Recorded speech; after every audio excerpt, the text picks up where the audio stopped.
अस्सलाम वालेकुम। कैसे हैं आप? मुझे उम्मीद है कि आप ठीक होंगे। अल्लाह से दुआ है कि वो आपको खुशबाश रखने के साथ साथ आपके रिज़्क़ में, माल में और सेहत में बरकत दे। तो प्यारे प्यारे बहन भाइयों, मैं आज आपके लिए लेकर आई हूँ एक और रेसिपी। आज मैं आपको बता रही हूँ क्रीमी बल्लियाँ चाट बनाने का तरीका। तो आप चलते हैं अपनी रेसिपीज़ की तरफ, लेकिन इससे पहले आप लोग से दरख्वास्त है कि आप मेरे चैनल को सब्सक्राइब ज़रूर कर दें। ये आप लोगों का अपनी सिस्टर के लिए एक ख़ास इनाम होगा और इसे अपने दोस्तों और फैमिली को साथ शेयर करना मत भूलें।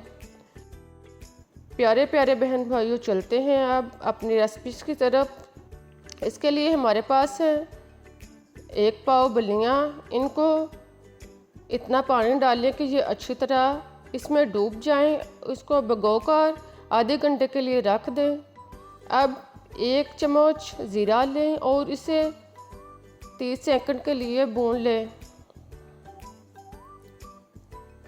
ज़ीरे को अच्छी तरह भूनने के बाद इसको एक साइड पर रख दें। अब एक बाउल में आधा किलो दही शामिल करें और इसमें दही डालने के बाद इसमें 4 खाने के चम्मच चीनी शामिल करें और इसको अच्छी तरह फेंटें। दही और चीनी को खूब अच्छी तरह फेंटने के बाद अब इसमें 1 कप क्रीम शामिल करें। क्रीम को डालने के बाद इसको खूब अच्छी तरह फेंटें।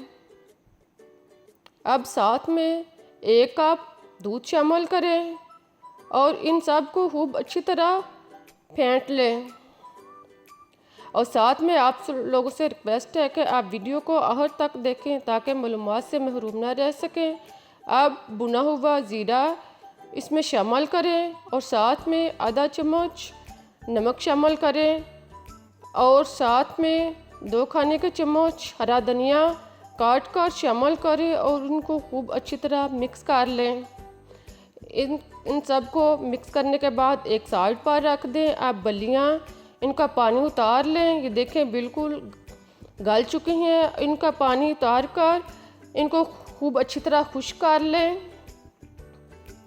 अब क्रीम और दही हमने मिक्स किया हुआ था, इसको एक ऐसे बर्तन यानी गोल कप या गिलास जो भी आपके पास है, इसमें आधा कप दही डालें और साथ में 2 से 3 खाने की चम्मच बल्लियाँ शामिल करें।